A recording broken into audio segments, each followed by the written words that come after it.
Good evening po sa inyong lahat. Thank you for joining us. It's good na sama-sama po tayo sa aming Bible study. Nandito po kami sa Scofield. Thank you for joining us. It's a beautiful discussion po ngayon. Isa na namang challenging parable. Pag-aaral natin. But let's start po with the opening prayer.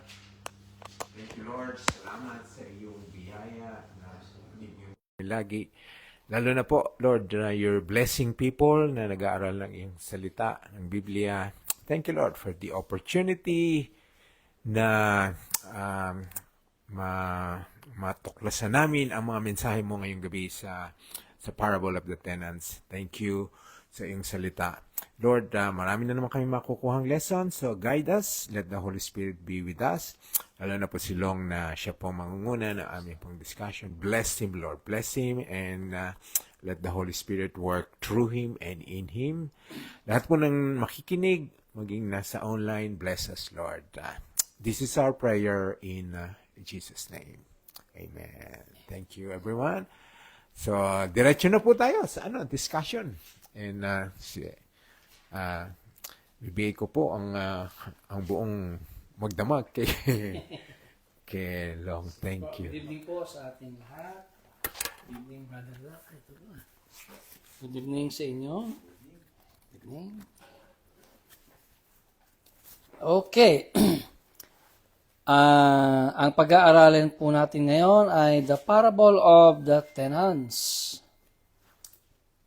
Sa ibang iba ho ang title nila rito The Parable. Pero stick tayo doon, The Parable of the Tenants. Okay. Ang scripture po natin ay Matthew chapter 21 verse 33 to 46.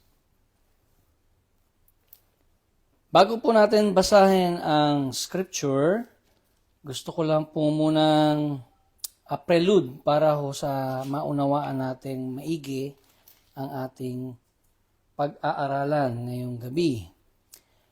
Ang Parable of the Tenants po ay pinaka-summary po or kabuuan ng, hindi naman summary, ito ho'y tumatalakay sa ibinigay ng Diyos na misyon sa Israel na napunta sa mga hentil. Ito rin ang misyon na or utos na ibinigay ng Diyos, ang kanyang plano para iligtas ang sangkatauhan sa kanilang mga kasalanan. So sa maikling passage po na ito, maunawaan natin sa parable na ito ang mahigit, at least maunawaan natin ang pinaka-background kung bakit naparito si Kristo dahil sa parable po na ito.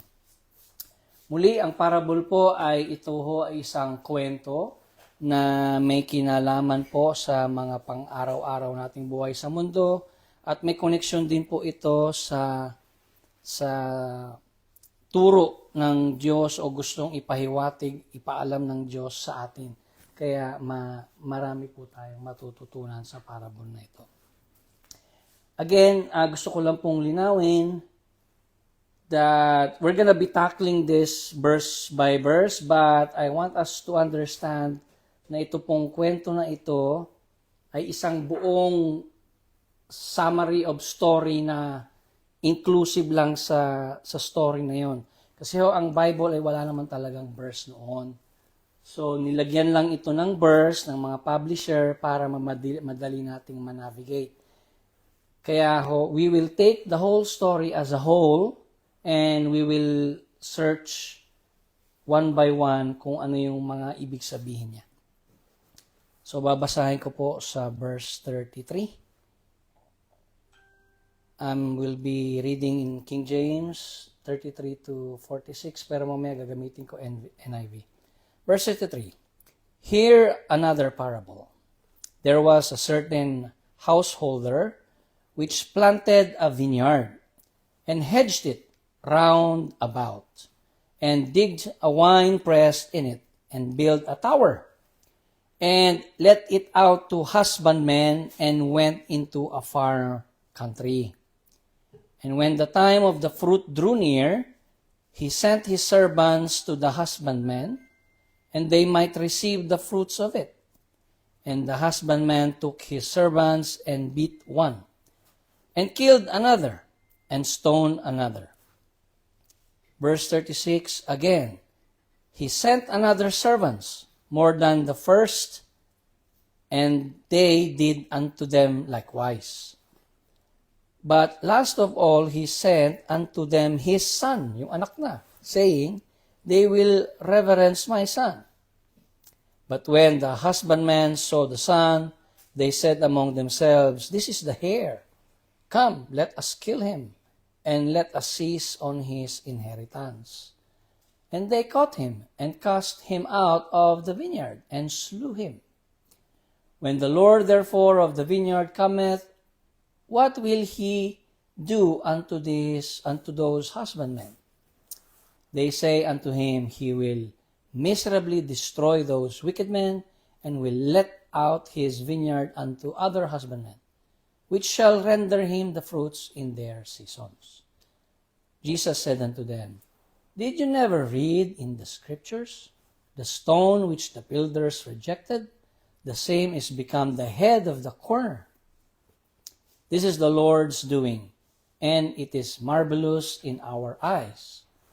Therefore say I unto you, the kingdom of God shall be taken from you, and given to the nation, bringeth forth fruits thereof. 44, and whosoever shall fall on this stone shall be broken, but on whomsoever it shall fall, it will grind him to powder.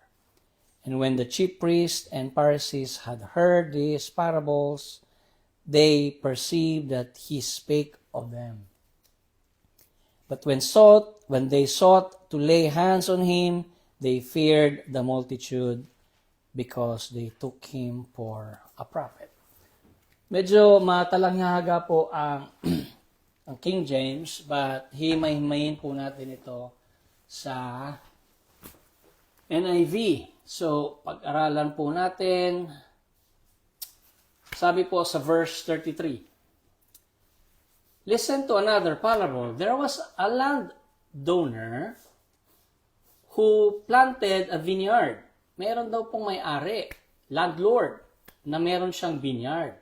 He put a wall around it, inalagaan niya, meron siyang wall, fencing, meron siyang wine press in it, and built a watchtower. So, ang vineyard niya, maraming facility, maayos, maganda, ibig sabihin, ready for business, ready for fruit, ready siyang mamunga or magkaroon ng bunga na pwedeng i-harvest.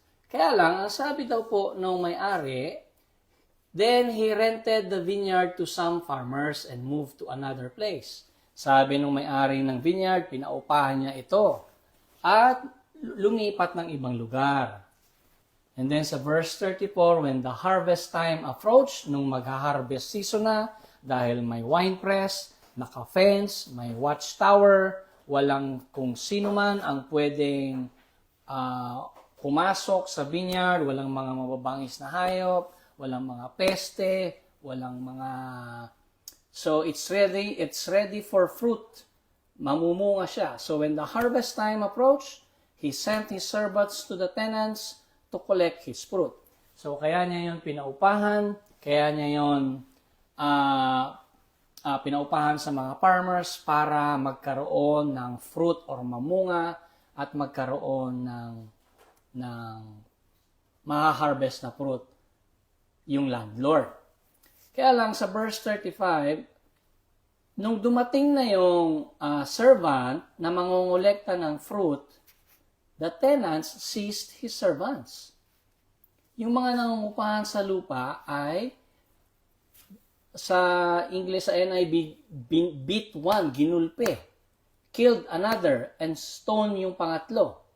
So, lahat ng servant po ng landlord, tuwing maniningil na ng fruit, ay yung mga salbahing mga tenant ay sinasaktan nila itong mga servants na pinapadala ng landlord. Yung isa ay ginulpi, yung isa ay pinatay, yung isa ay in-stone, pinagbabato.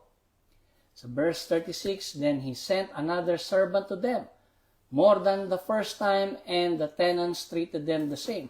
Ganun din. So, ilang beses nagpadala daw ang may-ari ng vineyard ng mga servant para kolektahin ang mga prutas na harvest. Pero ang ginawa ng mga tenant ay sakim, salbahe sila. Ayaw nilang ibigay yung fruits na para dapat sa landlord, sa may-ari. Kundi yung tenant ay ginulpi nila, pinatay nila, and in-stone nila to death. And then, last of all, he sent his son. Dahil nga lahat ng tenant, lahat ng servant na pinapadala ng landlord para kolektahin ng prutas, ay pinapatay, ginugulpit, sinasaktan, ang huling pinadala po ng landlord ay ang kanya ng anak. Ang anak niya na. Okay? So, last of all, he sent his son to them. They will sabi nung landlord, they will respect my son kasi anak ko na ito eh. He said, but when the tenants saw that son, yung mga tenant, nakita nila, anak ito ng may-ari. Nako, di anong gagawin natin? They said to each other, this is the heir. Ito yung tagapagmana. Ang sabi naman ng mga tenant, patayin natin ito. Let's take advantage. Kill him para makuha natin yung inheritance. So, akala nila, makukuha nila yung buong vineyard kasi inheritance ng anak yung vineyard eh. Pag pinatay nila ang anak, akala nila, mai-inherit nila yung buong vineyard at mapapasakan nila na ang inheritance, ang vineyard. Kasi patay na nga yung anak. At yung may-ari ay nasa malayong lugar. So they took him and threw him out of the vineyard and killed him. Pinatay nila ang anak ng may-ari ng vineyard, ng landlord. Okay? Therefore, when the owner of the vineyard comes, sabi, what will he do to those tenants? Sabi, pagdating kaya nung may-ari ng vineyard, ano kaya ang gagawin niya doon sa mga nangungupahan o mga tenant? And then, he will bring those wretch to wretch end. Papatayin kaya ng may-ari ng vineyard yung mga tenant? They replied. Sumagot yung mga kausap ni Kristo. And he will rent the vineyard at papaupahan naman ng vineyard sa iba namang tenant who will give him his share of the crops at harvest time. Okay. Tigil po muna tayo ron hanggang verse 41. Okay. So ano po ang ibig sabihin at makukuha natin dito? Who are these some farmers? Sino po yung mga farmers na yon? Sino yung mga tenant na yon? Makikita po natin, ito ho ay tumutukoy sa ang vineyard po rito. Ang may-ari ng vineyard po rito ay the vineyard represents God's covenant with Israel. Ang may-ari ng vineyard ay ang Diyos, Ama. The landowner is God. Ang tenant po represents the Jewish religious leaders, especially the chief priests and the elders and the Israelites themselves. They are the tenant. The servants naman, sila po ang the prophets of God who was sent to Israel. And then, yung son naman, ito po ay tumutukoy kay Kristo. Yung harvest po, ito po yung mga spiritual fruits, mga converts na mga na ine-expect ng Diyos na mabahagian o ma-convert ng mga Israelites and sa Christian. Okay? Ang una po kasing inutusan ay mga Israelites. Explain po natin ulit mamaya. And then, okay, so yun po the vineyard is the covenant, God's covenant to Israel, specifically kay Abraham. Yung landowner, of course, si God yun. The tenants, yun po ang mga religious leaders ng Israel and the elders and the Israelites themselves, yung nation mismo ng Israel. The servants are the prophets, the Son is Jesus Christ, and the harvest are the converts, or those people who will come back to God again during the time of Israel and during the time of Christ. Okay. So ngayon po, ano po ang covenant na yon?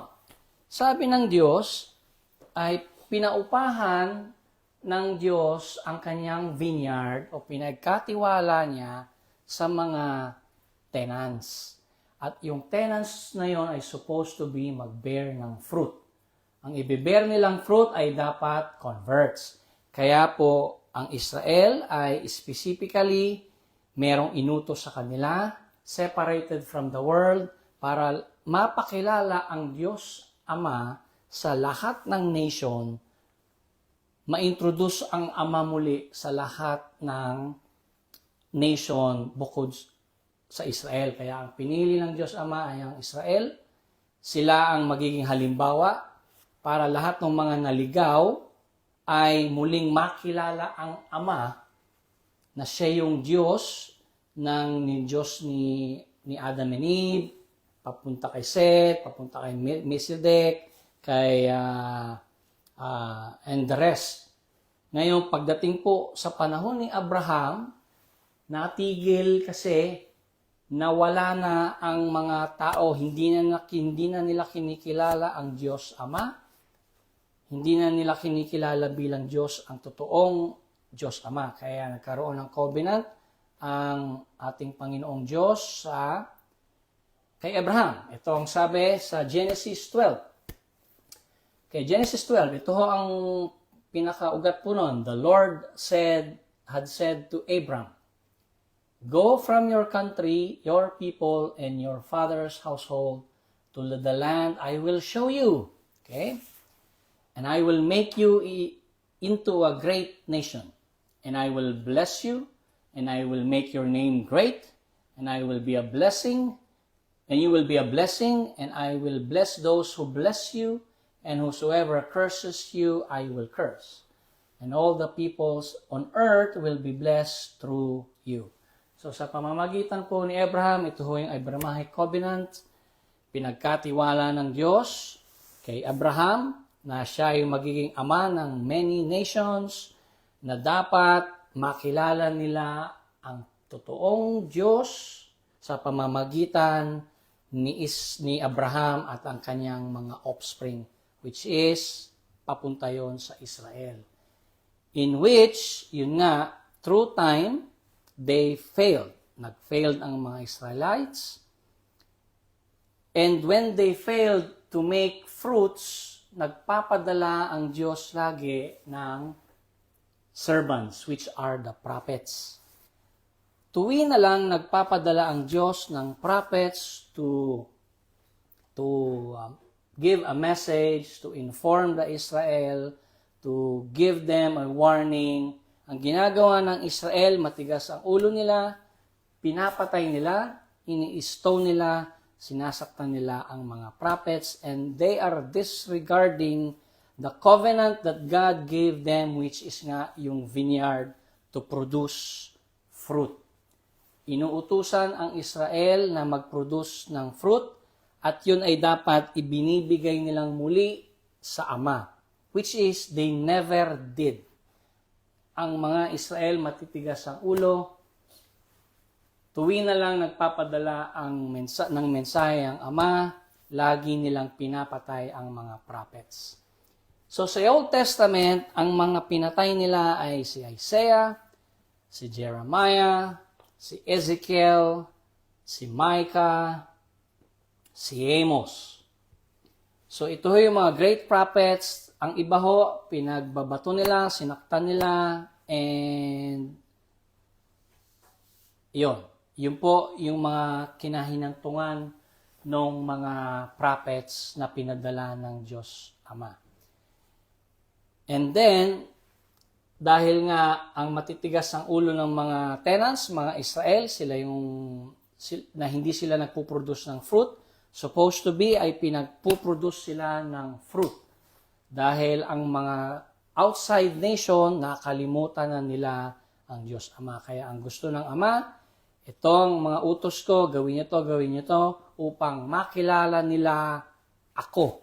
Makilala nila ang Ama sa pamamagitan ninyo.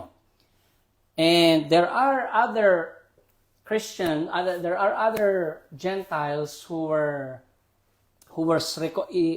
was recorded in the Old Testaments na nasave. May nasave na mga Egyptians, may mga nasave na general, at may isa naman na si Rahab. Yun yung isa sa mga naging nung kinolonize nila ang Jericho, yung prostitute na si Rahab, Palestinian yon. Hindi naman Palestinian, Gentile, I don't know kung ano lahi niya, nakalimutan ko na.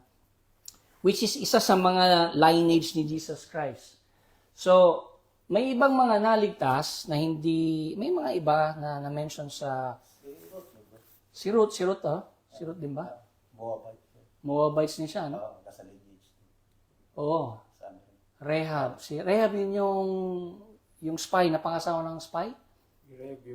Yung prostitute. Oh, yun. So, tumulong sa mga spy. Mga tumulong sa mga spy. So, may mga ilan at marami rin naman silang na nagkaroon din ng faith in the Old Testament na naniniwala din sa Diyos ng Israel. Siguro yung iba hindi na na-mention. But there were some few characters in the Old Testament who were Gentiles who were not Israelites, but they believe in the God of Abraham. Kasi ang sabi naman, ang pangako ng Diyos kay Abraham, I will bless you and I will bless all those who will bless you. I will make you into a great nation. I will bless you. I will make your name great and you will be a blessing. And I will bless those who bless you. Kaya kung sino po mga naging descendants ni Abraham, kung nanampalataya sila sa Diyos ni Abraham, sila po ay mabibless. So, ang unang inutusan para mag-produce ng fruit ay ang mga Israelites. Kasi papunta nga yon kay Kristo. So, ito po yung pangako ni Kristo ng Diyos sa covenant ni Abraham. Nandiyan yung the promise to Abraham that God promised Abraham a great nation, the land of Canaan, and that through him all families of the earth will be blessed. Yan po ang isang pangako. The covenant is described as everlasting, signifying God's commitment to these promises. And of course, yung signs ng covenant, isa ron ay circumcision, and yung universal blessing. The covenant was not limited to Abraham's lineage only. It is extended to all nations through God's blessing to Abraham. Whoever blesses Israel will be blessed as well. Kaya, significance. And then, papunta po yun sa church. Na po? Pero pupunta ho tayo ron later. So, may tanong? So, sa-summarize ko lang uli, noon, ang Ama ay may covenant kay Abraham at ang sabi naman ng Diyos, ito ang aking vineyard, dapat mag-produce kayo ng fruit. Kaya lang tuwing kukuha na ang Diyos ng fruit, lahat ng servant na pinapadala ng Ama, pinapatay nila, sinasaktan nila. Punta na ho tayo sa bandang huli. Ato, marami pang maraming prophecies. Si Zephaniah, si Haggai, Zechariah, Malachi, Nathan, si Elijah. Pero ang mga recorded na talagang pinatay ay yung na-mention ko kanina. Si Isaiah, Jeremiah, Ezekiel, Micah, and then si Zechariah. Ngayon, balikan po natin ang verse 44. Balikan po natin ang verse 44. Okay. So, yun po ang kabuuan ng hanggang 41. Okay. Therefore, when the owner of the vineyard comes. So, 41, sabi, 40. Therefore, when the owner of the vineyard comes, sa pagbabalik daw ng may-ari, ano kaya daw ang gagawin ng may-ari sa mga tenants? Sabi ng mga kausap ni Kristo, He will bring those wretch to a wretched end. They replied. And He will rent the vineyard to another tenants. Papaupahan daw sa iba. Who will give him his share of the crop at the harvest. Okay? Ito po ang reply ni Kristo. Sabi niya sa verse 42, Jesus said to them, have you never read the scriptures? The stone the builders rejected has become the cornerstone. The Lord has done this, and it is marvelous in your eyes. Okay? So, ano daw po ang verse na yon? The stone the builders rejected. Saan daw pong scripture galing yon? Sabi ni Kristo. Galing po yon sa Psalms. Puntahan natin ang Book of Psalms. Jesus said, have you never heard in the scriptures, the stone the builders rejected has become the cornerstone. So, galing po yun sa Psalm 118, verse 22 to 24. Pero babasahin ko po muna ang verse 15 kasi napakaganda ho ang significance ng 15 to 17. Sabi ng Psalms 115, shouts of joy and victory resound in the tents of the righteous. The Lord's right hand has done mighty things. The Lord's right hand is lifted high. The Lord's right hand has done mighty things.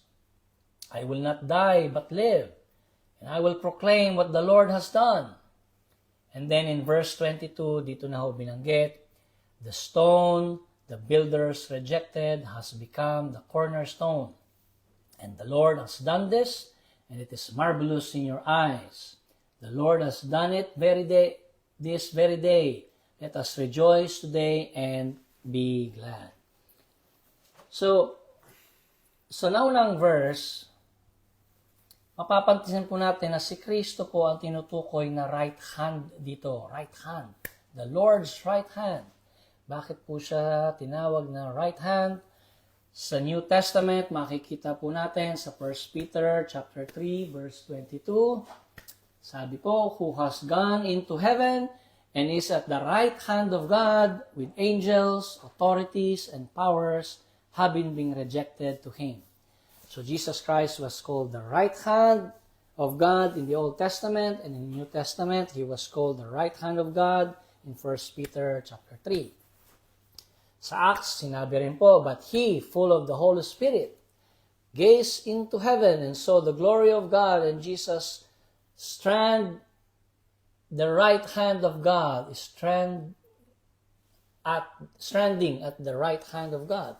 Again, he was called the right hand of God in Acts, in Hebrews chapter 1, verse 3. And when he had by himself purged our sins, he sat down on the right hand of the Majesty on high. So in Hebrews 10, chapter 12, but when this priest had offered for all time one sacrifice for sins, he sat down at the right hand of God. In Romans 8, who then in the one who condemns? No one. Christ Jesus, who died, more than that, who was raised to life, is at the right hand of God and is also interceding for us. So both Old Testament and New Testament, Christ was called the right hand of God. And the next verses is the stone the builders rejected has become the cornerstone. The Lord has done this, and it is marvelous in your eyes. Ano pong ibig sabihin nun? Yung bato na nireject nyo ay siyang magka-crush sa inyo. Ito po ang pagkaka-explain. In-explain din naman po ni Kristo sa following verse. So, therefore I tell you that the kingdom of God will be taken away from you and given to the people who will produce its fruits. Ito na ang transition. Nagkaroon na po ng transition. Nireject nila ang stone. Dati, ngayon naman, yung stone na nireject nila ay yun ang magiging cornerstone naman ng church. Dati, yung stone, ay yun yung covenant ng Diyos sa Israel na sila dapat ang magpo-produce ng fruit. Ngayon naman, hindi sila nag-produce ng fruit, pinagpapatay nila lahat ng pinadalang servants, and become, yung bato na yon na nireject nila ay siya namang magiging cornerstone, which is now the church. The Lord has done this, and it is marvelous in your eyes. So, tuloy po natin, therefore I tell you that the kingdom of God will be taken away from you.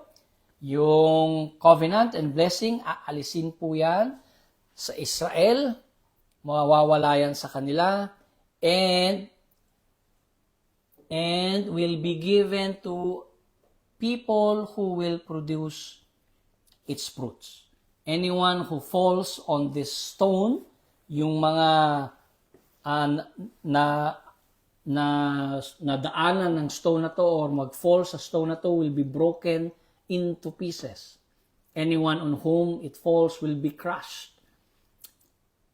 So, yun po.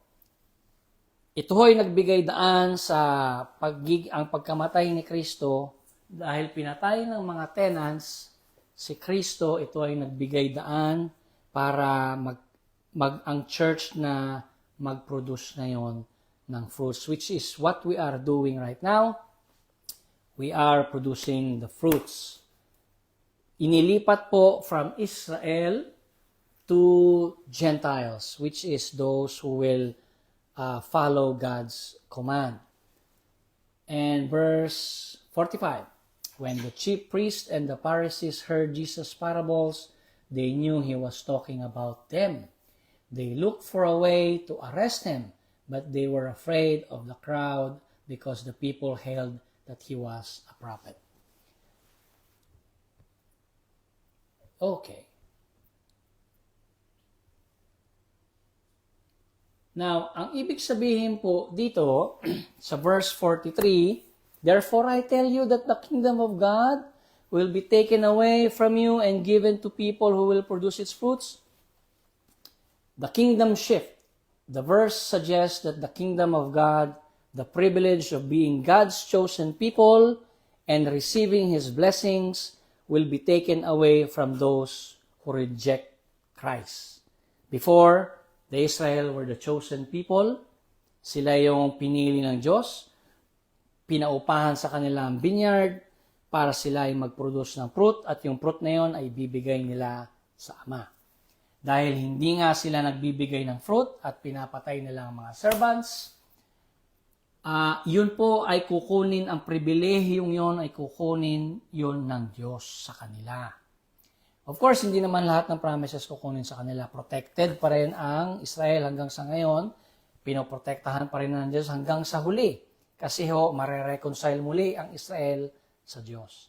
So, receiving His blessing would be taken away from those who rejected Christ. So, a nation producing its fruits, this refers to those who are willing to embrace Christ, repent on their sins, and live a life that demonstrates, the love that God gave us, the forgiveness of sin. Those nations who will accept Christ, who will bear or who will produce fruits, will be blessed by God. So yung mga Christian nations na naniniwala sa Diyos, nagtitiwala kay Kristo, na nagpo-produce ng fruits, nag-evangelize, sila ho yung mga product ng mga disciples sa New Testament. Kaya ho nag-evangelize sila Paul, sila Peter, lahat ng disciples, si John. They were spreading the word of God, and whoever accepts accepts Christ as their Savior, as the Son of God, will be blessed. Kaya ho ang utos sa church, go therefore and make disciples of all nations, and baptizing them in the name of the Father and the Son and the Holy Spirit. So kumalat na po yan. So Matthew 21:44 speaks to the faith of those who rejects Christ, who is the stone or the cornerstone in the text. It warns that those who stumble over the stone will be shattered, while those upon whom it falls will be crushed. this passage emphasizes that Jesus is both stumbling block for those who reject Him. Lahat ng mga nagre-reject sa Kanya, may punishment or condemned. And the cornerstone are those who believe in Him. So, yun po, ano? So, again, mapapansin natin dito, the vineyard is the covenant of God with Israel. The landowner represents God Himself. The tenants are the Israelites. The servants are the prophets. The Son is Jesus Christ. The harvest is the spiritual fruits that God expects. The people, the converts, the spiritual growth, relationship to God, to Christ. So, this parable highlights few things.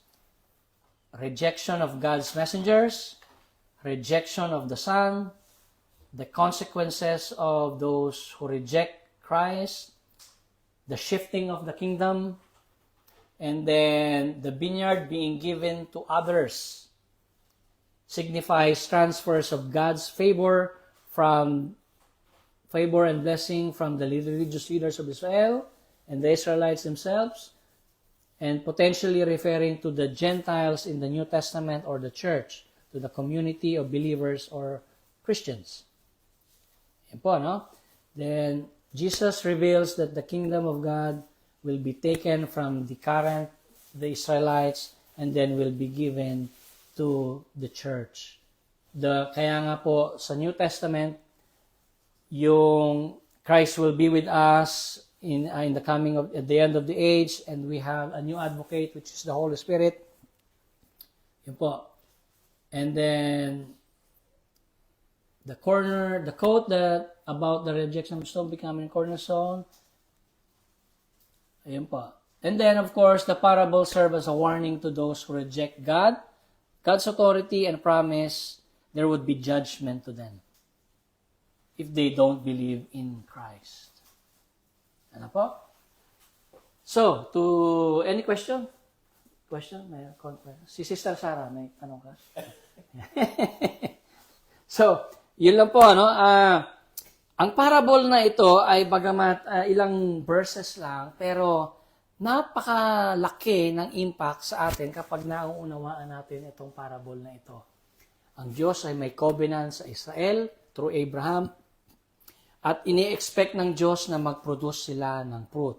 Kasi nga yung vineyard ay pinaubaya sa kanila, para muning manumbalik maging example sila at manumbalik ang mga tao sa Diyos Ama.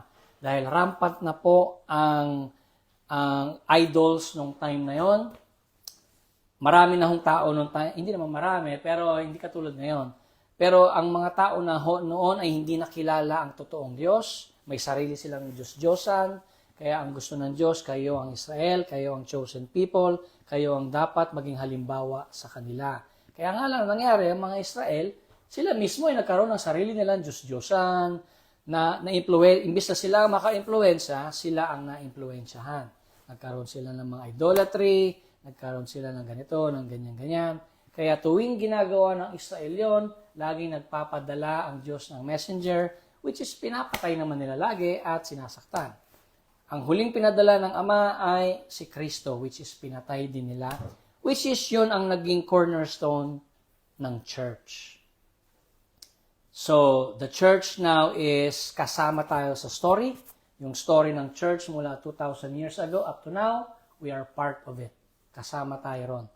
Ibig sabihin, nakarating sa Pilipinas ang Ebanghelyo, nakarating sa islands ang salita ng Diyos, nakarating sa atin, nakuha natin, naniniwala tayo. Kaya by itself, it's already a blessing. Okay, wala nang tanong? Yan po. At kung naunawaan po natin yung concept ng parable na ito, marirealize natin na kasama tayo sa kwento, kasama tayo sa story ng pinagmulan ng covenant ng Diyos. May covenant ang Diyos, nagsimula sa Israel, hanggang sa mga prophets, hanggang sa mga disciples, hanggang kay Kristo, then sa church, papunta sa atin. We are part of the story, and the story doesn't end yet. because there's still more to come. Yung revelation, paparating pa lang. Yung ibang prophecies, paparating pa lang. Nasa church age tayo kung saan yung sinasabi ng Bible na that the Word of God will spread throughout the world. Maririnig ng buong mundo ang salita ng Diyos sa pamamagitan ng church, which is in fact nangyari na. Wala nang bansa ngayon na isolated, wala nang bansa ngayon na hindi nakakakilala kay Kristo. Kilala nila sa Kristo pero hindi nila pinaniniwalaan. Wala nang bansa ngayon ng walang sariling translation. Lahat ng bansa ngayon ay may kanya-kanya ng translation ng Bible. Ibig sabihin, ang salita ng Diyos ay dumating na sa lahat ng dako ng mundo sa pamamagitan ng church. So we are part of the story. That's why we're doing evangelism. We're doing sharing the gospel. And then, yung story na yan, it will slowly unfold those old prophecies, the war in Israel, the war in Iran, all those wars are unfolding itself, and the Bible keep on revealing itself. There are new revelations to come na before hindi natin maunawaan, pero ngayon nauunawaan na natin dahil nga dahil we are part of the story. So, ano po ang matututunan natin ngayon? So marami tayong pwedeng matututunan dito sa parable na ito. Malaman natin na we are part of the story of God's covenant. And then part of the story then is yung rejecting God's messenger, the prophets, and the Son. Stewardship of God's vineyard. May stewardship din tayo. Ang church ay merong ibinilin sa atin. Accountability and consequences. Recognizing Jesus as the cornerstone of the church. Sabi kay Peter, upon this rock I will build my church. Embracing mercy and justice. Bearing fruit. And ano pa? So, yun lang po. Ano po masasabi niyo? Any comment? Anything na you'd like to add? Simple lang naman ang parable. Pero malalim. Ang parable ay puno ng laman, puno ng storya, puno ng may laman na ibig sabihin mauunawaan natin ang kabuuan ng buong kwento dahil sa parable na ito. Ako nag-highlight dito, God the Father is always looking for fruit. Yan. Kasi yun ang inano niya, kaya nagpupunta siya ng mga prophets at saka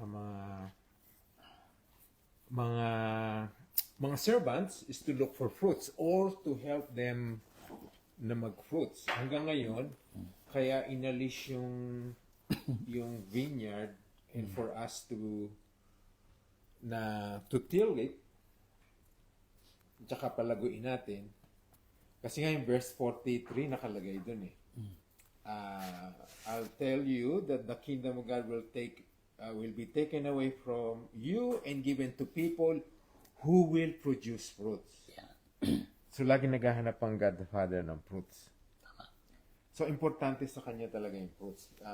Not necessarily ito ba ay yun ang tanong natin. Ang fruits ba, it pertains to quantity or quality? Lagi bang quantity? Kailangan marami? Kailangan abundant? Is it in terms? In terms ba yun? Natin, kasi na-experience naman natin, hindi naman galit ang Diyos sa maliit na church. So, hindi natin na nakita rin natin na maraming malaking church, mga mega churches na tiwalis din, hindi rin. False naman, mali naman. Oo. So, it looks like na makikita natin dito yung kind of fruits na hinahanap ng Diyos ay hindi yung quantity yung the kind, yung quality. Mhm. Maybe yung mabunga, malasa, Mhm. at natitikman ng lahat na nanarish nila. So yun yung nag-highlight sa akin. Kasi nga, hindi naman lahat ng church ay hindi talaga lumalaki. At nasa church na ngayon. Kasi nga yun yung tayo yung bagong group of people na pinagkatiwalaan ngayon ng vineyard. Mhm. Are we producing fruits? In what term? Mhm. Anong term? Anong fruits ang pinapakita natin ngayon? I believe it's spiritual growth, Mhm. maturity, obedience, humility, submission to God. Yun I believe na fruits na nakikita niya sa church at dapat yun ang napoproduce ng church. Kasi nga, what's the point of having a big church kung wala naman itong mga klase ng prutas na ito Mhm. sa atin. So, I believe, kasama tayo dito sa ano talaga, Mhm. in other small churches. So, yun, the challenge is on us. Nasa atin ngayon ang pangangalaga sa vineyard na pinagkatiwala na sa atin. Correct. Ang kailangan natin ay mag-produce nito. Oh, fruits. Yeah. Ikaw bro, anong madadagdag mo? Yun, parang may part tayo sa salvation. Plano sa salvation ni Lord, di ba? Mhm.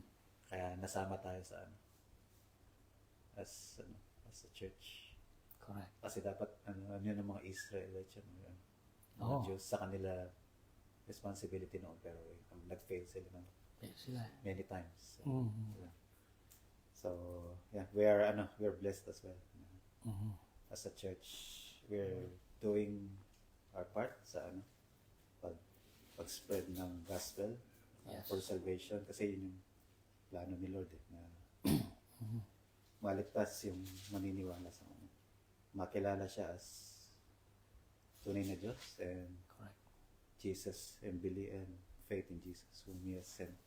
So, yun may part talaga tayo Oo. sa salvation plan ni Lord. Correct. Si Sister Sarah. Anong masasabi mo, sis? Pass. Ikaw lang. Copy paste. Hindi, tama yun. Yung ginagawa natin yun. Ah. Part tayo doon. Yung sharing the gospel. Yan. Tsaka knowing na God is with us. So yung peace is nasa atin. Yeah. Tama. Ibang verse? Ibang ano? Luke 20 siya, no? Luke 29 to 19. Ano ba, merong di ba yung this is eternal life, that na makilala ka bilang tunay na Diyos at si Kristo na yung Mhm. pinadala o sinugo, parang ganun din. Parang yun yung Mhm. yun yung ng church Oo. yung So, eternal life. may 5 beses sinabi sa New Testament yung marching order natin na go and make disciples and spread the word of God. Yan. Tapos, so sa kwento na ito, talagang kasama tayo. Hindi tayo, So tayo yung servant. tayo yung Tenants. tenant na. Tinanggal na sa dating tenants yung vineyard eh. Yung vineyard, yun yung vineyard ni Lord eh. Taken Kanya yun away eh. from me. Namumunga dapat yun eh. verse 43 yan, Oo. taken away from them, Taken away from them. Ngayon, the vineyard, we are now the tenants. new tenants. Pinagkatiwala na sa mga Kristiyano, yung mga believer, kung sino man, Gentiles, yung vineyard. And God is expecting fruits. Yun nga, sabi ni Kinuel, hindi sinasabi rito kung prutas ba na of course, kasama na rin siguro yun. Pero the point is, talagang dapat we should be a good steward of the vineyard. Dapat nagpo-produce tayo ng fruits, and the fruits of the Holy Spirit nga is love, kindness, generosity, giving, and of course, And the point is, yun nga, meron tayong madalang mga lost souls sa Diyos. Ma-spread natin ang word ni God, masabi sa kanila, malaman nila na may isang totoong Diyos. Kasi kaya binigay ang laws sa Leviticus, binigay kay Moses, malaman nyo ito ang mga laws ko para alam nyo na nagkakasala kayo. Yun yung pinaka-point kaya maraming laws. First commandment, no? I am the Lord your God. Oo, I am There's the Lord your God. There's no other God that before is me. before me. Number one yan. Oo. So, Faith in ano, distinct sila na may ganitong laws coming from God para maging example sila sa mga lost pagans noon. So, may mga na-convert naman na naniwala, pero marami rin siguro, pero hindi lahat. Kasi nung sa Egyptian, may mga tisoy na rin eh. May na-mention eh. Nung from Egypt, yung Israelites and Egyptian, nagkaroon ng intermarriage na rin doon eh. So, nung na-free sila from Egyptian bondage, may mga kasamang Egyptians na eh. So, may mga naligtas na Egyptians. Nag-settle sila doon ng maraming taon, di ba? Marami eh. Nag-asawa na sila Sila ni roon. Jacob, di ba? Si Joseph, asawa niya, Egyptian. Oo nga pala. Oo. Tapos si, ano rin, Inaling Joseph yung si Solomon nga, may asawa raw na black eh. Ethiopian. Si Solomon. Ethiopian yan. Ethiopian. Ah. Sabi pero, May level sila ng ano. magkaroon ng May legend sila kayo. Solomon. Solomon. Sa tagal ba naman nila sa Egypt, talaga nagkaroon na ng Daming intermarriage. asawa niya, Solomon. Oo. Hindi Dami. So, may mga naligtas na nagkaroon ng faith sa Diyos ni Abraham. And then, ngayon na nga, si Christ na yung naging ating cornerstone. Dahil nga hindi nireject nila at pinatay nila, nagalit ang Ama, ayun na. So, ito na, si Christ na yung magiging simula ng New Covenant, New Testament. Niluma ng bago yung dati. Niluma niya. So, kasama na tayo sa kwento na hanggang ngayon ay dapat we are a good steward of the vineyard.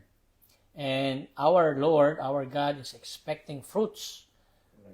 Whatever fruit that is, converts man, kung may dinrosi, kung mag-share man tayo, may maniwala kay Kristo, of course, it's good, makapag-share tayo ng gospel, but yun, fruit, kumikilos tayo, nagko-cultivate tayo, nagtitil tayo, inaayos natin ang vineyard, nire-remember natin ang church, we are following all the commandments ni Christ. That is what I think is, being a good steward of the vineyard kasi pinagkatiwala na sa church.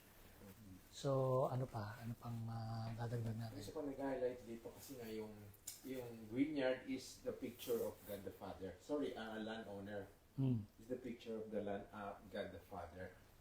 It's amazing yung patience niya sa yung control niya. Hindi niya talaga pinagpapatay lahat eh. Bino mo ilang beses, ilang groups kasi ilang groups of servants ang pinadala niya. Lahat pinapatay, ini-stone. Pero hindi natin nakita dito yung picture ng wrath niya, yung puot niya, di ba? Which is, currently, talagang yan ang picture ng Diyos Ama natin eh. Despite ng kasamaan, ng krimen, ng kadumihan ng buong mundo, nagpipili ang Diyos. Diba sabi nga niya, God is patience, not wanting anyone to perish. So binibigyan niya tayo lahat ng pagkakataong magsisi. Ito nga yung, sa parable na to, talagang makikita natin yung tremendous na pagtitimpi ng landowner, which is, it's here, siya nga ang picture nun eh. So yung pong pagpabadala niya ng mga servant, yun po yung sign po na bansa. Oo, kasi pinatay yung isang grupo, nagpadala naman siya ng another group. Pinatay na naman. Sending a So, message hindi pa. hindi kagad niya nilipol, hindi niya kagad hinusgan, which is what is happening now. So yung pong servant, meaning po yung messenger, parang gano'n. Messenger. Parang nagbibigay ng warning, gano'n. Nagbibigay ng ano, So, yung paalala. magandang di ba? That's yung magandang nakikita natin na picture ng Long suffering. oo lang suffering siya talaga hanggang. And another thing na pa dito lang yung yung interesting. Di ba alam natin ng mga Israelites ay hindi nila tinatanggap si Jesus Christ na anak ng Diyos? Hindi. Hindi. Prophet nila. Pero, Okay. So it's interesting yung version ni Matthew, version ni Mark, and version ni Luke. Luke. Version ko. Gospel according to Long.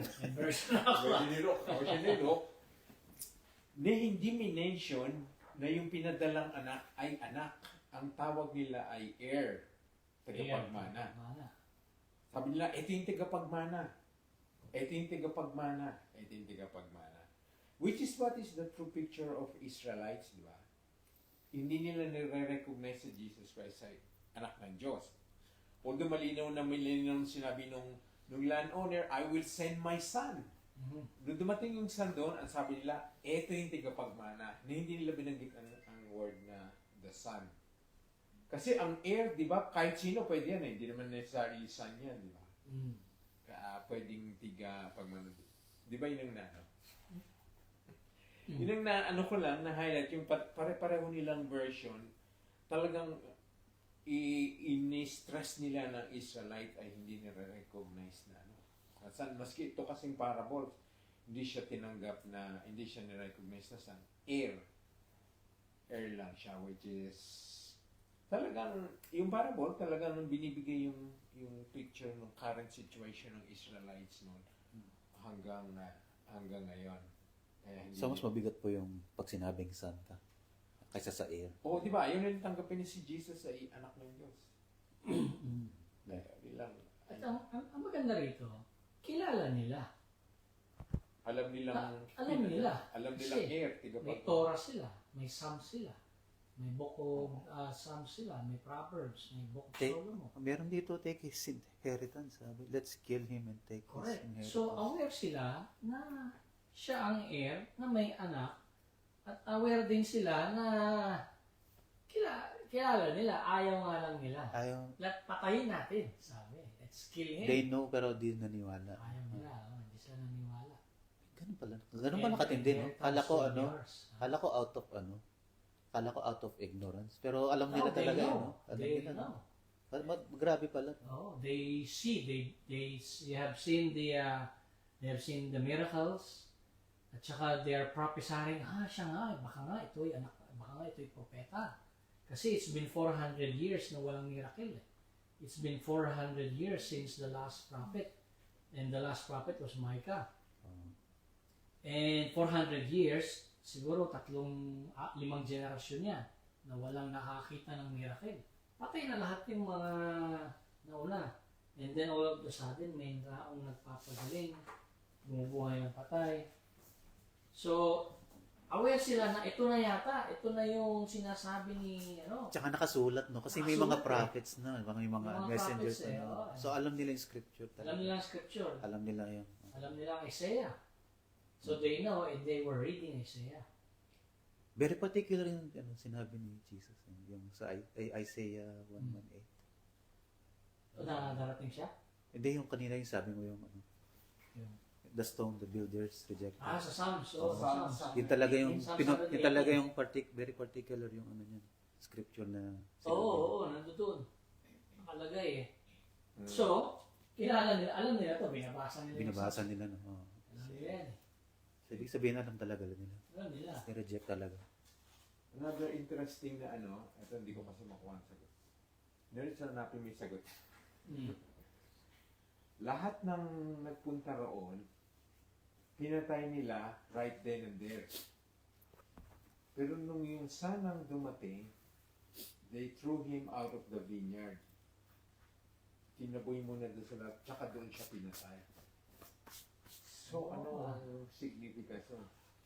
Kasi malinaw na malinaw yung verse 39 eh. They took him, threw him out of the vineyard. Hindi nila ginawa yan dun sa other servants na pinatay nila. So, doon nila minurder, doon nila binugbog. Sabi niya. So, yun lang. Hindi ko kasi anong significance ng... Di ba sabi niyo po Kasi yung si vineyard? Jesus Christ namatay doon sa sa bansa ng ano.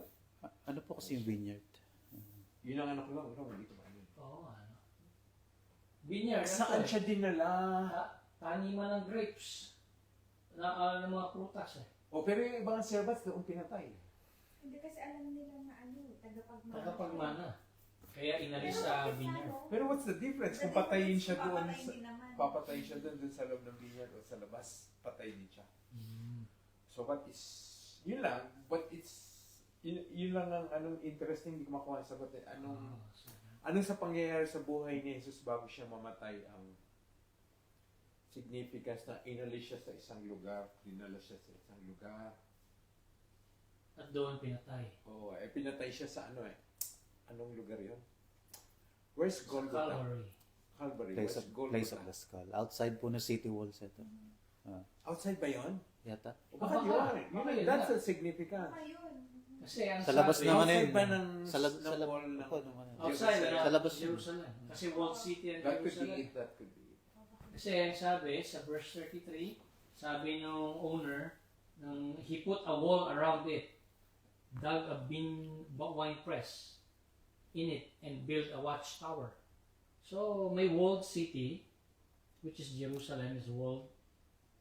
Oo, kasi nga di ba? Inalis si Christ doon Doon siya pinatay sa labas. sa labas. Which is, kung ganun nga, that's a true, prophecy na mangyayari sa kanya. Oo. Itong Drew him parable na to, yung pinakita na talaga mangyayari. Drew him out of the vineyard. Oo, di ba, no? Pinalabas muna siya. Kung ang vineyard ay referring to the walled Jerusalem, pwede. Kasi doon ang Abrahamic roon doon si Abraham, tumira daw eh. Doon yung mount eh. Doon daw yung Yun doon sa tinry sacrifice yan. Oo. Doon din yung temple. Oo, Parehong lugar. doon din. Doon Sa din. temple mo. Pwede. Doon yung covenant to. Doon nangyari yung covenant yata. Oo. Pa yun, yung maganda pa yung verse 37, long sabi niya, they will respect my son. Oo, yung pagkakasabi. I think it's a prophetic din, kasi nga, they didn't respect the son right then and there, but at the end of the ages, everyone will respect the son. Everyone will bow down, di ba? Everyone will call him Lord. So this is another prophecy ng sinabi ng landowner, they will respect my son. At saka, Kasi respeto nila, kikilala nila. ang pagkakasabi rin ng landowner, alam niya nang pinatay yung mga servant. Tapos Padala pa ipapadala niya pa yung anak niya. Ay, yung nga inisip niya, irespeto nila ito. Oo, they will respect my son, he said. And took him and threw. Yan, I said. But we know God the Father knew that Jesus Christ will be killed. Oo. Alam ng God the Father na papatayin eh. Pinadala pa rin niya. Pinadala niya pa rin. Parang yun na rin diba God sent His Son Oo. for To die. Alam ng God the Father na nung pinadala niya talagang papatayin siya. Mhm. Ang daming May tanong po sa audience. May tanong. Kaya natin, June, meron ka? You can type your comments. Natin si June ba? O meron, sino pa ba nanonood? Pagpalain ka, June. So si Sister Sarah baka may ito baka may mga lesson kayo dito na makita. Ito yung mga pwedeng lesson. Pili kayo isa. Yung mga pwedeng mga lesson, makita lesson. Kaya natin, baka may comments yung iba. Wala naman. Judgment, people. Baka po yung baka nilabas siya sa vineyard kasi parang sinasabi nila, you're not Kung ano rightful. pwede yung You're not the lesson rightful na heir of the vineyard. mercy. Kaya pinatay din siya, di ba? Pwede rin doon na siya patayin. Parang sinasabi nila talagang wala ka dito. Hindi ka hindi ka sa vineyard. Amin to. Kasi gusto nilang kunin po di ba? Take his Gusto nilang inheritance. kunin ng vineyard eh. take his inheritance. Sabi. Oo. So parang dinidisown talaga siya. So, anong vineyard yun na gusto nilang kunin? Ano? Yung sarili nilang Diyos, may sarili silang gusto nilang magmay-ari nung hindi kanila. So, parang aagawin nila. Take his inheritance. Oo. Ano, may nakita? Okay na. So sabi nila, you're not rightful heir. Ano, no? Wala daw siyang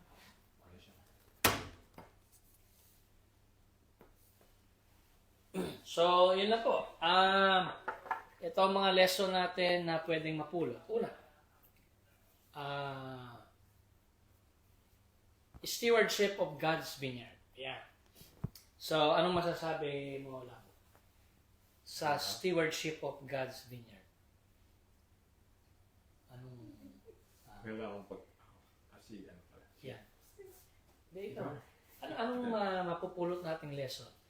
Kapag sinabi ng Diyos, binigyan ka ng vineyard, stewardship, how do you say stewardship of God's vineyard?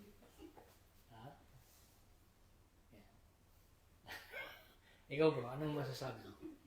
Stewardship. Di ba yung parang good management? Good management. Or ano, yun, palaguin mo. Paano natin i-apply sa ating church? Yun, taking care of the flock. Saka spreading the word, Oo, ano? gospel. Doing the commandments, the Lord, Oo nga. as a church. Yeah. Stewardship. Hindi ko alam yan. Pero yun lang naisip ko. Oh, so ako rin siguro stewardship of God's vineyard is yun nga panatiliin natin na yung commands ay lagi nating nasusunod, yung pagsisimba, pag mga inutos ni Kristo, yung gawain sa sa church, sa simbahan, although maliit lang tayo, ay dapat lagi nating iniisip. Yeah. May isa pa, accountability and consequences of rejecting God's messenger or rejecting God's word. Anong mga consequences kaya? No. Pag nireject natin ang God's messenger or God's word itself. Kasi messenger, God's word yun eh. Oh, we reject them, we reject God. Oo. Kasi nga, pag pinadala sila ng Diyos Oo. if you reject the messenger, you reject The one who sent gives the the messenger. message. Unless false messenger yun. Pero kung talagang totoo siya na hindi mo totoo naman ang sinabi niya, biblical ang sinabi niya, pinangaral niya. Kung hindi natin sinunod, hindi natin tinanggap, then we're rejecting God who sent the messenger, who sent his word. So, pang interesting kasi dito, nasa verse 33. So, bago pinarent ng landowner yung vineyard, tinrabaho na niya. He put a wall, he dug a wine press, he built a watchtower. Tapos, then he rented the vineyard. So, ang ano ko nakukuha ko tong application sa atin is, ang Diyos talaga, siya naghahanda ng church. Siya maglalagay ng lahat ng kailangan natin. Siya magsusupply ng ating resources. Bagamat hindi natin nakikita ngayon in full, God is the supplier of the things na we need natin. Siya nagbigay ng wall, He will protect the church. He will dug the wine press. Siya magbibigay sa atin ng paraan para tayo ay katasin natin ng mga prutas na mag-produce tayo ng prutas. He built a watchtower. He's asking us to set a guard, bantayan ang ating flock, ang mga sheep. Para hindi manakaw, hindi maligaw, maakay ng Parang ito po yung minus eh. so yun, Mabilis. maganda rin na yung landowner, inasikaso niya yun, inihanda niya lahat Bago pa pinaupahan. Hindi sinabi, bahala kayo dyan. So what that is the picture of what's happening now, di ba? Minsan isip natin, I built the church, o tinayo ko to, kami nag-umpisa nito, but actually it's God. God ang nag-umpisa lahat. Nag-umpisa ng vineyard. Oo, siya nag-umpisa. papasok lang tayo doon paano mag-rent. Mag-farm, mag-rent. So whether it's like DOCC, kahit wala tayong building, walang wall, walang... Siya pa rin ang nag-umpisa nun. Siya nagbigay ng opportunity, siya nagbigay ng mga manggagawa. Sa bagamat di tayo ngayon, siya pa rin magsusupply ng lahat ng mga pangangailangan natin. So that's another beautiful picture ng God the Father. Pero yung responsibility, verse 34 yan. Ano yun?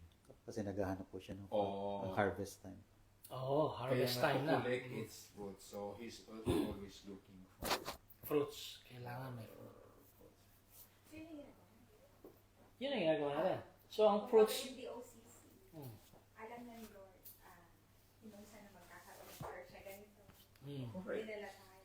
And then, all we need is yung obey. Oh, gawin natin ang part natin. Magtanim. Be good steward. Mhm. Manage pangalagaan. That's really good. So, bakit lagi naghahanap ng prutas ang God the Father? Oo. John 1:18. Kasi maging doon sa John 1:18, tingnan natin pa ito.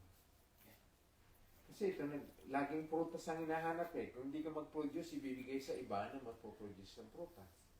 Oh, yung fig tree, pinutol. Pinutol yung Sinumpa. walang prutas. Dahil walang Sabi prutas. ni Jesus sa mga sangang hindi Mm. puputulin, lalagay sa ako. John 1:18. Oo. John 1:18. John 1:18. Kaya ano tayo? Hindi pala. Hindi pala yan eh. Fruit.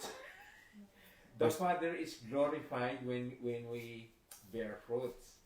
Mm. John, Parable po. The verse. John,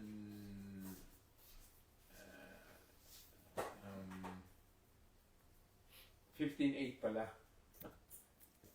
John 15:8. So, John 15:8. 15:8. In what way nag-glorify ang Father sa prutas? Kasi sabi sa John 15:8, Oo, ito. ito, paano ha? Mm. Basa. This is to my Father's glory that you bear much fruit, Mhm. showing yourselves to me. So, paano nag-glorify ang God the Father kung tayo nagbubunga ng prutas, whether that's maturity, obedience, fruit of the Holy Spirit, Spirit. yan. Yun. Ikaw na, Riz, paano naluluwalhati ang Ama kung tayo ay lumalago na not necessarily always in terms of power? Kung nagbubunga ang mga tao. Sabi kasi, we are created in His image to reflect His divine character. So, yung bearing fruits is a way of reflecting na, di ba, nag-glorify siya. Mm. Yan. So, yun. Kaya lagi siya naghahanap.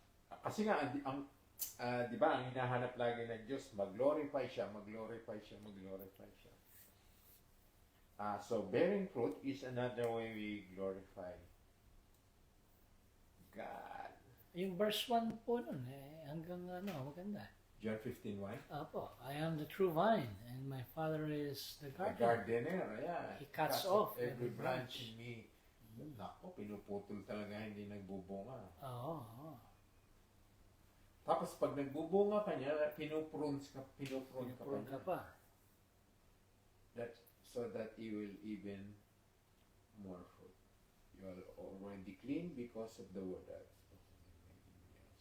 Very related to po yan. Very related sa... Kaya nga, talaga makita mo, laging naghahanap siya ng prutas ng God. The Father. Nabasa ako sa verse 50. Yun. Ano na ito? Di na tayo daw servants. I no longer call you servants. Friend. And still, I called you friend. Friends, oh, tinan mo. You did not choose me, but I chose you. Ah. That you might go and bear fruit. But that will last. Lalim. Yeah. So, in the verse 5, you are the if you remain in me, in you will bear much fruit. Fruit, oh, Apart from me, you can do nothing. nothing. So, kaya, although hindi natin nakikita yung fruits, but Makikita natin.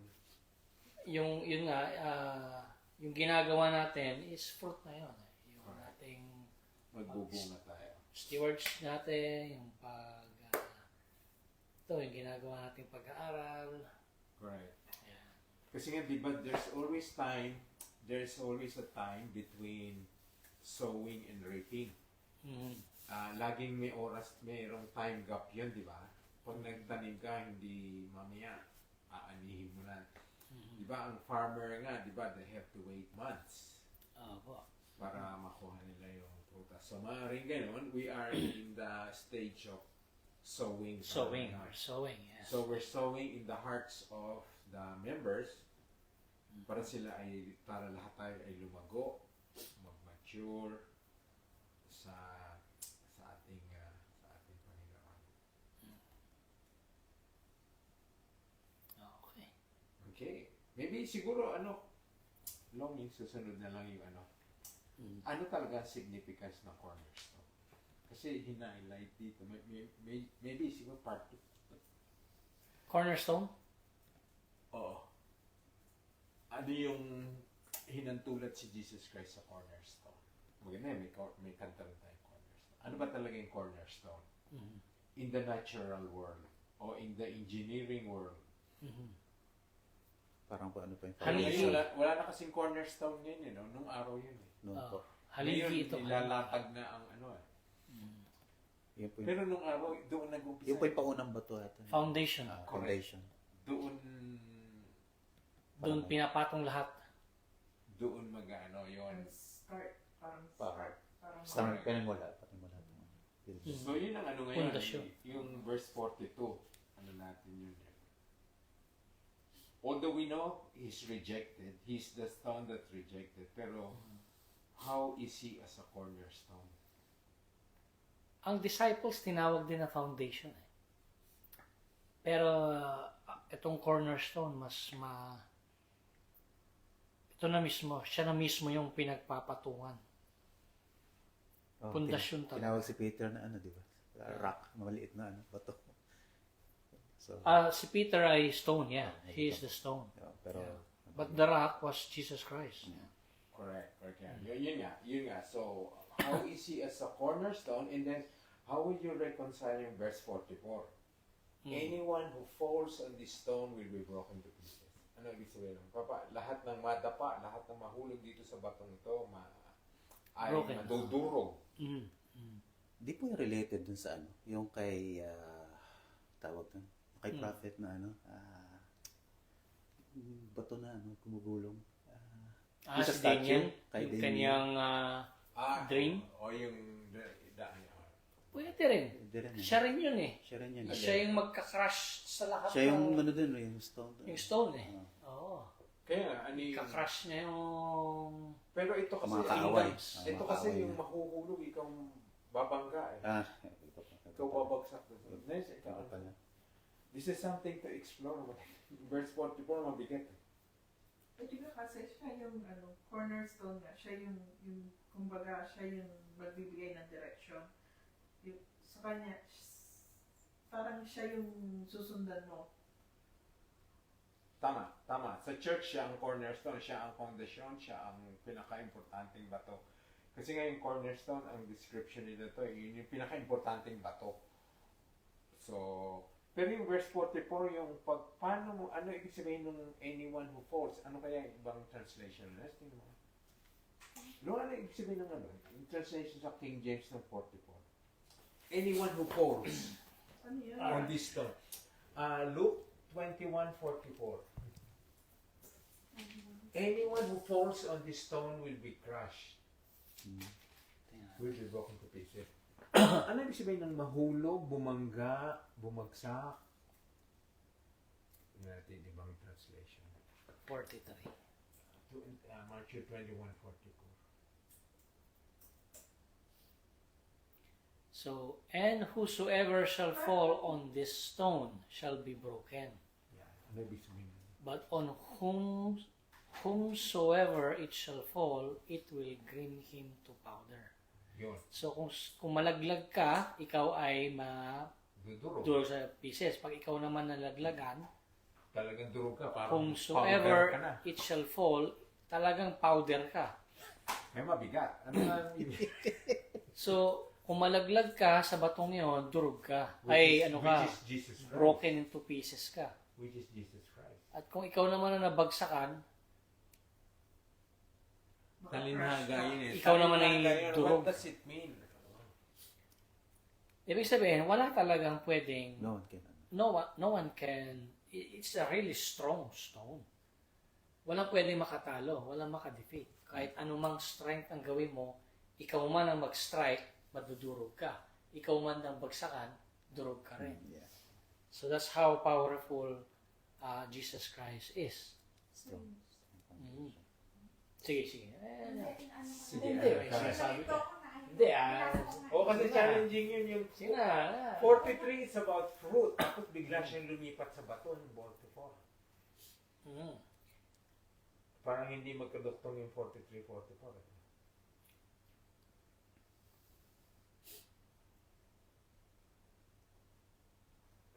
But maybe next Hindi. time. Next time. Saliksikin. Ang kaharian ng Diyos ngayon is existing. The kingdom of God. Ito na nga yung church. Which is walang makakagiba rito kahit si Satan hindi kaya. Ano bang verse yun? Yung no one can The gates of the gate, hell no, prevail. yeah, never prevail. The kingdom of God, the gates of heaven Matthew never prevail. Verse 11. So, Matthew 16. Ito na. Si Rock. Salvation. Ano nga ibig sabihin? Ano nga ibig sabihin ng mahulog? Walang nahulog. Ayun nga, pag in what way mahuhulog ka kay Jesus at madudurog ka? That's what I want to, ma-expound. Sabi sa Tagalog, ang sino mang mahulog sa batong ito ay magkakabali-bali. Yun. Ngunit ang mahulugan nito ay madudurog. Siguro ini-emphasize lang po yung strength. Strength. Yung, po, yung walang makakaano sa kanya. Walang Parang ito sa 18, no? And I'll tell you, you are Peter. And on this rock I will build my church, and the gates of hell shall not prevail against it. So that's how powerful the rock is, which is the Christ, the foundation of the church. Siya talaga yung rock, no? Oo. Throughout scripture. Siya talaga Si yung Christ ang ginagawa. rock. And I will build my church. And I will give you the keys of the kingdom of heaven, and whatever you bind on earth shall be bound. Si Christ pa rin to. Ano man ang i-bind niya sa earth, mababound sa heaven. Kung ano man ang i-loose niya sa earth, malulus sa heaven. That's how powerful the rock is. May, sabi niya naman, iba naman, sabi niya, the one who humbly accepts him will be humbled and transformed, while those who reject him will face ultimate judgment and destruction. Yung ibig sabihin niya ng pag-fall is yung accepting Accepting Jesus. Jesus. Oh. You will be humbled. Hindi yung Parang literal na salvation. magpo-fall. Parang Magkakapira-pira. salvation po. Oo. In reference Parang to hindi salvation. mag-submit, gano'n. Ay, iba pa. Hindi, will be Hindi crushed. kasi yung second part nun, parusa eh. Pinarusahan eh. Oo nga, sabi niya, falling on the stone, this refers to humbly accepting Jesus, acknowledging one's Pero pag siya bumagsak sa'yo, falling upon the stone, this represents the judgment that will come upon those who reject Who reject Jesus and His message. ito pa, ibang Tagalog. Ibang Tagalog. Ang sino bumagsak sa ibabaw ng batong ito ay magkakapira-pira. Mapasag-pasag. Oh. Ang sino mang bagsakan nito ay madudurog. Kasi nga nililiteral, hindi nga literal. Ay, May alam ko cover. nga, hindi literal kasi nga malalim to. Pero May anong, in cover. what way? Ah, In what simple way na the rock is really as strong. No one can defeat it. Lahat ng bagsakan, lahat ng bumagsak, masisira. So, acceptance or rejection lang. Ah. Two ways lang. Correct. Parang Yun ba yan? So, bagsakan ka, bumagsak ka, sira ka, durog ka. Mm. Metaphoric siya. Metaphoric. Oh, kasi nga maganda magbigay ka ng example. Eh. Anong example magbigay natin? Hindi, yun nga, sabi ni Dax, it's just emphasizing how strong the rock is. True. Talagang... And yung sa Daniel naman, kinrush niya lahat ng kingdom eh. Parang kaaway. Oo. Kasi yung pagbagsak, deliberate yun, siya yung gumagawa. Siya niya. yun, oo, siya. Babagsak talaga siya. I-destroy niya. Yun yung parang mahuhulog talaga yung bato sa'yo. Oo. Pero kung bumagsak ka sa ibabaw, Durog ka rin. oo, pero in a way na hindi siya yung nag-ano sa'yo. Oh, although hindi siya ang bumagsak sa iyo, pero ikaw ang bumagsak sa Sa kanya. kanya, ah. Durog ka pa rin. Iyo, pero positive yung dating eh, parang in-accept mo siya, parang gano'n. Pero yung iba yung sa kanya talaga na yung judgment niya yung parang siya yung babagsak sa iyo. Eh, sa akin, no matter what Hindi ko alam. strength you use, your own strength, durog ka pa rin. Na, tulog ka pa rin. Kung strength naman ng stone, lalong powder ka. Yun yung judgment, parang gano'n. Oo, parang- Siya yung mag-aano sa judge sa'yo. parang, hindi ko pa yung sinabi ni Kamahan. It's either yung acceptance or rejection. Parang yun, yun. Kasi nga yung parable is about acceptance and rejection. Eh. Kaya nandun siya. Mm. Hindi nga.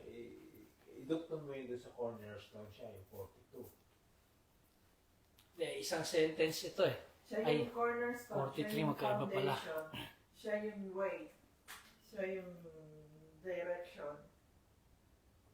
Parang Jesus is the cornerstone of God's salvation plan that brings the kingdom of God to earth. Everyone who encounters Jesus through the gospel message must make a decision. Will they believe or not?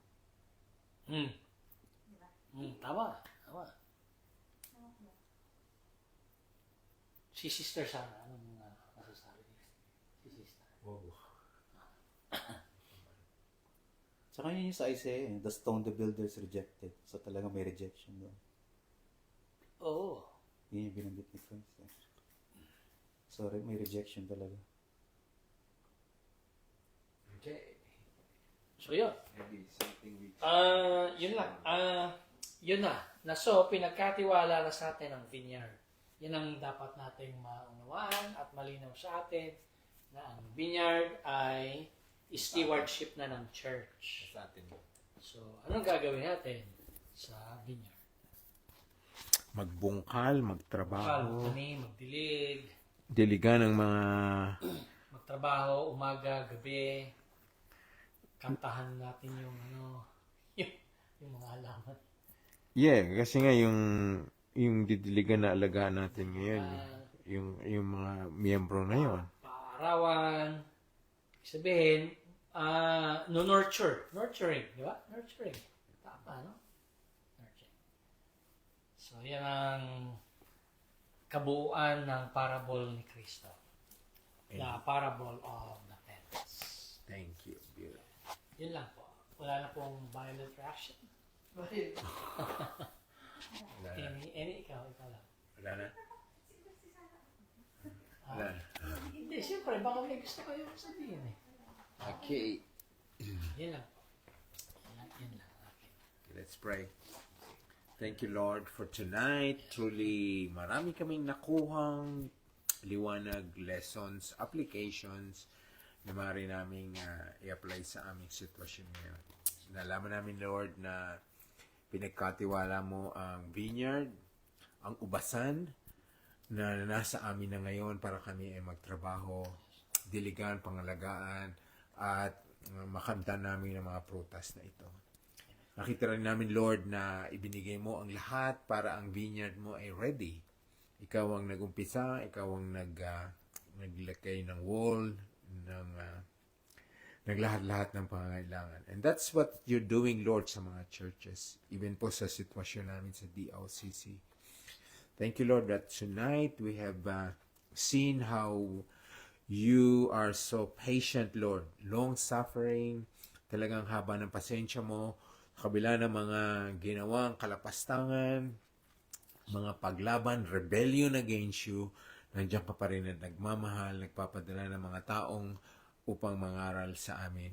Maging ang iyong anak ay pinadala mo to die for us so that we can be reconciled to the landowner, which is a true picture of you.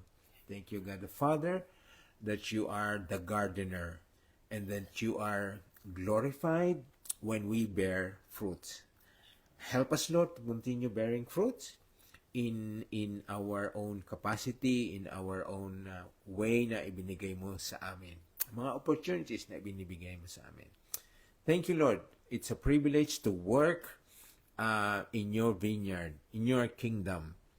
Dahil ang lahat ng ito ay hindi available sa iba. Pinagkatiwala mo to sa mga taong talagang magkokos ng prutas. For us, Lord, we are ready to continue serving you. We continue to be good, become good stewards, mga workers sa inyong vineyard, relying on you, looking unto you as the source of strength in lahat ng aming pangangailangan. Tulungan mo kami, Lord, sa aming pagganap ng role na ibinigay mo sa amin, napakabigat, and that is to go out there, bear fruit, make disciples of all nations, at yung mga pinagkatiwala mo sa aming sheep ay pangalagaan namin at maging matatag, lumaki, lumago, mag-mature spiritually. Thank you, Lord, sa mga Bible studies na binibigay mo sa amin, sa preachings, sa mga pag-aaral ng iyong salita. Bukas po, Lord, we're looking forward to another Sunday worship service wherein we again be fed spiritually sa iyong tinalagang mensahe bukas. Sa amin po ngayon, Lord, we thank you sa mga nanood sa kasama namin. We thank you sa pagbubuklod mo sa amin. And for us, Lord, for our fellowship, sa amin pong pagsasaluhan, ito po ay galing din sa iyo. Prutas ito ng iyong pagmamahal. Sa amin pinapakita mo to sa amin. So, Lord, we thank you. Kilong na nagsaliksik at pinaliwanag ang mga bagay na ito. Salamat, Lord, sa gabing ito. Pinupuri ka namin, dinadakila sa pangalan ni Jesus. Amen. Thank you po. Thank you. Thank you, Brother John. Good night, June.